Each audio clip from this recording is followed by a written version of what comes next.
अस्सलाम वालेकुम, नमस्ते, सत श्री अकाल। Welcome back to HSM reaction. So आज इस वीडियो पे हम रिएक्ट करने जा रहे हैं, वो है bad day for Indian air force, Mirage 2000 aircraft and सू-30 कोलिजन। बेसिकली अब तो बहुत सारा वीक्स गुजर गए हैं इस कोलिजन को, जो मिड एयर कोलिजन हुआ था between Sukhoi 30 and Mirage 2000 aircraft. Mid air collision air force के अंदर बहुत कम ऐसे चांसेस होते हैं कि हों। इससे पहले जो था वो ईरान में एक दफ़ा मिड एयर कोलिजन हुआ है, जो उनका IL-76 एयरक्राफ्ट था, वो टोटली डिस्ट्रॉय हुआ था और उसमें बहुत सारी जानें गई थी। और इस इंसिडेंट में भी कैजुअलिटीज़ 2-3 हुई हैं। लेकिन मिड एयर कोलिजन, और वो भी इतनी ज़्यादा एक्सपर्टीज़ रखने वाली एयरफोर्स से, so it's a very big disaster, I believe so. और जिस तरह की ये स्टोरी और मैच बन रहा है कि मिराज 2000 एंड सुखोई 30 जो है वो एक्सरसाइजेस कर रहे थे, तो बिल्कुल ही इस तरह से डिपिक्ट करती हैं जिस तरह ऑपरेशन बंदर के अंदर सू-30 कवर दे रहे थे और मिराज 2000 जो थे वो पेलोड लेकर आ रहे थे, जस्ट लाइक इन ऑपरेशन बंदर। But now let's see. 1 2 3।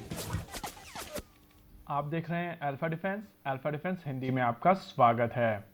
नमस्कार दोस्तों, मेरा नाम है सुबोध शर्मा और आप देख रहे हैं अल्फा डिफेंस। आज के इस वीडियो में हम लोग बात करने वाले हैं भारतीय वायुसेना से रिलेटेड एक न्यूज़ के बारे में जो काफ़ी ज़्यादा दुखद है।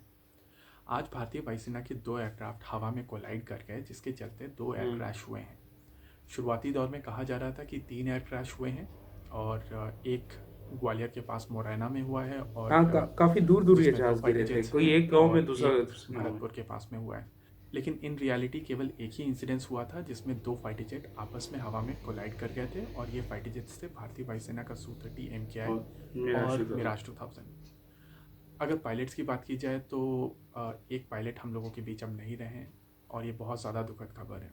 हालांकि इस क्रैश को लेकर अलग अलग तरीके के रिएक्शंस आ रहे हैं, बहुत सारे लोग अलग अलग तरीके की बातें कर रहे हैं और बहुत ज़रूरी है कि इन बातों को लेकर अभी बात की जाए। सबसे पहले तो मैंने शुरुआत में ट्विटर पर ट्वीट करके ये चीज़ कही थी कि प्लीज़ वो वीडियोस जो निकले हुए हैं उनको शेयर मत कीजिए। देखिए, हम लोग ये चीज़ रियलाइज़ नहीं करते हैं, बहुत सारे लोग इन चीज़ों के बारे में जानते नहीं हैं, लेकिन आपको ये चीज़ समझनी पड़ेगी कि जो लोग फाइटर एयरक्राफ्ट उड़ाते हैं उनकी फैमिलीज़ भी हैं। ओके, और अब तो जब मैं आप इस ये तरीके वीडियो के फुटेज देखूंगा। शेयर ऐसी करते हैं, क्या है आप उनको वीडियो? लेकर बहुत आप ज़्यादा बेसिकली इंडियन इनसेंसिटिव हो एयरफोर्स जाते की हैं। वीडियोस बहुत जल्दी ये चीज़ें निकलती हैं, बहुत यहाँ ज़रूरी पाकिस्तान है में कि ऐसा हम नहीं लोग इन होता। सब चीज़ों पर ध्यान दें और केवल लाइक्स और लास्ट टाइम जो थे वो सूर्या किरन्स का हुआ था, सब्सक्रिप्शन के चलते मिड एयर कोलिजन, मुझे अभी ऐसे याद आया है। फोटोग्राफ्स ऐसी चीज़ें और शेयर ना करें। उसकी भी एक वीडियो थी जो देखिए, मैंने देखी थी। आपको समझना पड़ेगा कि तो मिड एयर जब भी कोई कोलिजन ऐसा इंसिडेंस होता है बहुत तो फैमिलीज बहुत वैसे ही बड़ी बहुत ज़्यादा एक, आप प्रेशर में समझ लें, होती हैं, उनके ऊपर डिजास्टर बहुत होता है। ज़्यादा अ, कह और सकते ये हैं आई बहुत बिलीव बड़ा सूर्या दुख किरन्स के उनके पास ऊपर आ सेकंड है जाता इंडियन है। एयरफोर्स और का। ऐसे में अगर आप इस तरीके की फुटेज शेयर करेंगे और वो उनके सामने जाती है तो उसका इम्पैक्ट ट्रू, बहुत गलत होता है। ट्रू। दूसरी चीज़, बहुत सारे लोग बोल रहे हैं कि भारतीय वायुसेना बहुत ज़्यादा अनप्रोफेशनल है और ऐसा कैसे हो गया है। इससे पहले भी एयर क्रैश हुए हैं और फिर उसके बाद इसको लिंक कर दिया जाता है कि बालाकोट के टाइम पर कोलैटरल एग्जैक्टली डैमेज हुआ हुआ था। था, जहाँ पर हम लोगों ने अपना एक हेलीकॉप्टर उस पे हम आते हैं इस वीडियो के एंड में। लूज़ किया था, जो बेसिकली भारतीय वायुसेना की surface to air missile systems ने मार कर गिरा दिया था। देखिए, ये चीज़ें आपको समझनी पड़ेगी कि बेस्ट फाइटर जेट्स थोड़े दिन पहले यूनाइटेड स्टेट्स ऑफ अमेरिका के US नेवी के 2 एयरक्राफ्ट क्रैश हुए थे मिड एयर कोलिजन में। ये एक रिस्की बिजनेस है और यहाँ पर इस तरीके की चीज़ें होती हैं। और जब US का जो इंसिडेंस हुआ था वहाँ पर F-35, जो इस समय आई थिंक प्लैनेट पर सबसे ज़्यादा एडवांस फाइटर जेट है, वो और आई थिंक KC-130 था जो कोलाइड किए थे। लेकिन ये सब ओके, चीज़ें ये जब खबर अभी होती तक हैं तब मेरे आपको उससे समझना नहीं पड़ता है गुजरी कि ये बहुत कि रिस्की ये ऐसा बिजनेस कोलिजन है हुआ और है। यहाँ पर इस तरीके की चीज़ें होती हैं। और दुखद है, ऐसा नहीं होना चाहिए था, लेकिन एयरफोर्स की प्रोफेशनलिज्म पर क्वेश्चन उठाना सही नहीं है। आपको समझना पड़ेगा कि बहुत सारा वेटिंग प्रोसेस होता है फाइटर पायलट बनने के लिए। हर कोई नहीं ट्रू बन सकता अगेन, फाइटर बट पायलट और इनकी ट्रेनिंग बहुत ज़्यादा क्वेश्चन डिफिकल्ट आंसर्स होती है। रेज बहुत होते हैं सारे जब इंसिडेंट्स टेस्ट होते हैं। पास और करके क्लियर करके तब जाकर कोई भारतीय वायुसेना में मैं फाइटर ये जेट पायलट बनता है। और जहाँ का ये इंसिडेंट्स है, आपको समझना पड़ेगा कि महाराजपुर एयरफोर्स स्टेशन, जहाँ पर बेसिकली कह सकते हैं कि भारतीय वायुसेना का ब्रेन रहता है या वहाँ पर सारी टैक्टिक्स वगैरह डेवलप की जाती हैं।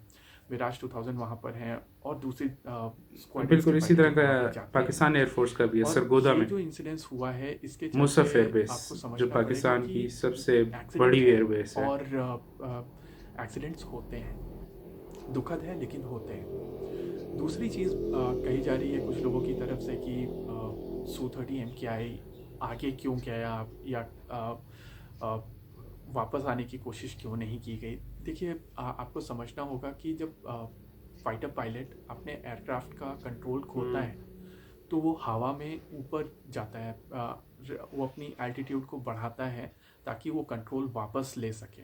ऐसे में जिस तरफ आप जा रहे हैं आप मनूवर ना करके कोशिश करते हैं आप अपने ट्रू एयरक्राफ्ट की depending on the situation, altitude को लेकिन बढ़ाएं। और इसके बारे में ऐसी मैंने पढ़ा स्थिति नहीं है कि में उसको हुआ क्या है Su-30 MKI के ऊपर ऑनेस्टली। पहले कंट्रोल करने की कोशिश की गई और उसके बाद उसको इजेक्ट किया गया। जब उनको लगा कि ये एयरक्राफ्ट कंट्रोल के बाहर गया है तब जाकर उन्होंने उस एयरक्राफ्ट को डिच किया। तो आपको ये सब चीज़ें समझनी पड़ेगी कि ये फ्रैक्शन ऑफ सेकंड में ये चीज़ें होती हैं। और एयरक्राफ्ट जब ऐसे एक्सीडेंट्स में जाते हैं तो आपको समझना पड़ेगा जब तक इसकी प्रॉपर इन्वेस्टिगेशन नहीं होगी तब तक ये जो कहीं और सुनाई ये बातें हैं उन इन्वेस्टिगेशन पर जो है ये बिलीव इतनी करना जल्दी सही बाहर नहीं भी है। नहीं आती, और ये भी बहुत बड़ा आपको प्रॉब्लम ये है। भी समझना पड़ेगा कि ये वायुसेना लेकिन मैं पायलट्स की फैमिलीज इसके और ऊपर आऊँगा, मैं इनफैक्ट अपना आपके कंक्लूजन, खुद के इसका लिए सही है। कंक्लूजन तो नहीं मैं कह सकता, ये सब चीज़ें मैं थोड़ा प्रोफेशनल सा तरीके से अपने हैंडल करें। रिमार्क्स मेरी कमेंट्स दूंगा। रिक्वेस्ट वही है। इसी के साथ आज के इस वीडियो में रखने ओके केवल इतना ही। ओके सो बेसिकली अगर मैं यहाँ पे थोड़ा सा इंडियन जो मीडिया है उसका दोगलापन अगर मैं कहूँ, I am sorry to say, you are all my family, YouTube family, but दोगलापन की अगर मैं बात करूँ तो पाकिस्तान का F-16 क्रैश हुआ था 23 मार्च 2019 में या 2018 में, इस तरह कोई डेट थी। और इंडियन मीडिया ने बड़ा बवेला किया था। ये 2020 की बात है आई बिलीव, सो 2020 की है बात, 2020-2019 की, क्योंकि फर्स्ट ईयर कंप्लीट हो रहा था जब ऑपरेशन स्विफ्ट रिटॉर्ट हुआ था। और विंग कमांडर नोमान थे जो एयरक्राफ्ट को फ्लाई कर रहे थे और एक्रोबैटिक कर रहे थे इस्लामाबाद के ऊपर, और उनका एयरक्राफ्ट जो है वो क्रैश हुआ था और उसमें उनकी शहादत भी हो गई थी। सो ही बिलोंग फ्रॉम नंबर 9 स्क्वाड्रन, जो पाकिस्तान का सबसे एलीट स्क्वाड्रन है इस वक्त, नंबर 9 स्क्वाड्रन है। और नंबर 9 स्क्वाड्रन की बहुत सारी शहादतें हैं, लेकिन ये वो स्क्वाड्रन है जिसमें जो एलीट पायलट होते हैं काफ़ी सारे एग्ज़ाम्स पास करने के बाद, ये वो पायलट्स हैं जो इस स्क्वाड्रन में आते हैं। और ये स्क्वाड्रन जो है बिलोंग करता है सरगोदा एयरबेस, जो पाकिस्तान की सबसे बड़ी एयरफोर्स बेस है, मुसफ एयरबेस नाम है उससे, क्योंकि यहाँ पे हमारा है CCS, जिसे हम कहते हैं कॉम्बैट कमांडर स्कूल। जिसने भी विंग कमांडर बनना होता है पहले कॉम्बैट कमांडर स्कूल से पास होकर फिर जाता है। सो कुछ ही दिन पहले हमारे आर्मी चीफ को वो लेकर गए थे, लेकिन उसके बाद उनका एयरक्राफ्ट जो था वो क्रैश हो गया था। शकरपड़ियाँ ये नज़दीक ही है, वहाँ पे ये क्रैश हुआ था। और उस वक्त इंडियन मीडिया ने बड़ा कहा था ये है अनप्रोफेशनलिज्म, अपने F-16 संभाल नहीं सकते, ये है वो है। बहुत बड़ी बड़ी इंडियन यूट्यूबर्स ने बातें की थी, ये हो गया जी, ये देखें इनसे तो F-16 नहीं चलाए जाते, ये स्विफ्ट रिटॉर्ट इन्होंने किया वगैरह वगैरह। सो मैं यहाँ पे ये दोगलापन कहूँगा कि उसके बाद जो इंडियन एयरफोर्स है उसके कितने इंसिडेंट्स हुए हैं। सबसे बड़ा इंसिडेंट तो मेरा ख्याल है जनरल बिपिन रावत वाला था। और मैंने फर्स्ट डे जब वीडियो मैंने बनाई थी तो मैंने पहले ही कहा दिया था कि इसके अंदर मुझे जो है वो पायलट एरर लग रहा है। तो उसके बाद वो न्यूज़ आ गई कि पायलट्स की वजह से एयरक्राफ्ट क्रैश हुआ, चाहे वेदर ख़राब था चाहे जो मर्जी था, क्रैश तो हुआ और एयरक्राफ्ट जो था वो बिल्कुल ठीक था। उसके बाद सूर्या किरन्स का मिड एयर कोलिजन हुआ। उसके बाद एक MiG-29K जो है वो गिरा, एयरक्राफ्ट कैरियर के ऊपर जो लैंडिंग करनी थी उसने वो गिर गया समंदर में। उसके बाद कितने MiG-21 के इंसिडेंट्स हुए हैं 2019 के बाद, अब आप देख लें कितने इंसिडेंट्स हो चुके हैं। उसके बाद अब ये वाला mid air collision. So of course जब इतने ज़्यादा इंसिडेंट्स होंगे तो क्वेश्चन मार्क तो उठेंगे। सो क्वेश्चंस तो बहुत सारे लोग करते हैं, लेकिन जब दूसरे एयरफोर्स का क्रैश होता है तो फिर आप उनका मजाक ना बनाया करें, क्योंकि पाकिस्तान एयरफोर्स का तो मेरा ख्याल है हार्डली बहुत टाइम बाद, मेरा ख्याल है 10 साल में 1 या 2 क्रैशेस हुए हैं। छोटे एयरक्राफ्ट जो होते हैं, जो सिंगल इंजन होते हैं, जो हमारे प्रोपेलर एयरक्राफ्ट होते हैं, उनके होते रहते हैं इंसिडेंट्स, लेकिन उनको कोई ज़्यादा पूछता नहीं, क्योंकि उसमें पायलट्स हमेशा बच जाते हैं, क्योंकि वो लो फ्लाइंग करते हैं और छोटे एयरक्राफ्ट्स हैं बिल्कुल। छोटे डब्बे जितने एयरक्राफ्ट हैं। लेकिन जो बड़े एयरक्राफ्ट हैं वो पाकिस्तान एयरफोर्स में बहुत कम ऐसा हुआ है कि उनके इंसिडेंट्स हुए हैं। तो क्वेश्चंस तो लोग रेज करेंगे, ऐसे ही है ये, this is the bitter reality. US की जहाँ तक बात करें तो लोग वहाँ पे इतना भाव नहीं देते।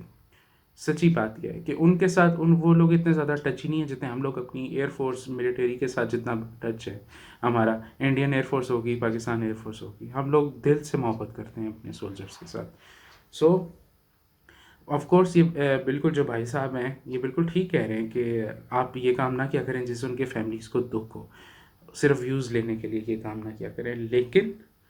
लेकिन इसकी प्रॉपर इन्वेस्टिगेशन होनी चाहिए, आखिर क्या वजह है कि इतने ज़्यादा इंसिडेंट्स हो रहे हैं। MiG-21 की अगर मैं बात करूँ तो of course MiG-21 is a flying coffin, इसमें कोई दो राय नहीं है। चलो वो उसमें तो वो आपके मैं देखता रहता हूँ डिस्कवरी का वीर जो है, जिसके अंदर वो है एक स्क्वाड्रन लीडर आते थे और वो भी गए, इंसिडेंट हुआ उनका, जो कहते थे it is more than my wife. So उनका नाम मीत था, आई थिंक सो देख लें अब आप कितने लोग इससे चले गए MiG-21 से। लेकिन ऑफकोर्स इंडियन एयरफोर्स की ज़रूरत है इस वक्त एयरक्राफ्ट, और एयरक्राफ्ट मजबूरन यही उड़ाने पड़े। But this media collusions again and again with Surya Kiran, and then ये वाला इंसिडेंट हो गया। सो क्वेश्चंस बहुत सारे रेज होते हैं, ऑफकोर्स डिपार्टमेंटल इंक्वायरीज भी होती हैं और उस चीज़ को सुधारने की कोशिश की जाती है। इसमें कोई ऐसी चीज़ नहीं है, बाहर के मुल्कों में भी बहुत सारे इंसिडेंट्स होते हैं। तो ये ज़्यादा चीज़ है, असल में पाकिस्तान का और इंडिया का मीडिया ऐसा बन गया है यूट्यूब चैनल्स वालों का कि बस मुंह में जो भी बात होती है वो कर देते हैं इन्वेस्टिगेशन पूरी होने के बगैर। तो ये काम ना किया करें, काइंडली अपनी एयरफोर्स को इतना टाइम दें कि वो इन्वेस्टिगेट करें। ठीक है, क्वेश्चंस रेज होते हैं, इतने आपके एक साल के अंदर 4-4, 5-5 क्यों इंसिडेंट्स हो रहे हैं, बिल्कुल होते हैं, क्वेश्चन रेज किए जाते हैं, बट तरीके से टैकल करना ज़्यादा इंपॉर्टेंट है। So it's a very really bad day for Indian Air Force, but उम्मीद है कि शायद नेक्स्ट टाइम ऐसे इंसिडेंट्स ना हों और इसकी इंक्वायरी की जो रिपोर्ट है वो हमें पता लगे। तो अपना बहुत बहुत ख्याल रखिएगा, इंशाल्लाह नेक्स्ट कोई वीडियो आई उस पर भी हम रिएक्शन देंगे। अपना बहुत ख्याल रखिएगा, अगेन आपसे मुलाकात होती है नेक्स्ट वीडियो में। अल्लाह हाफिज़।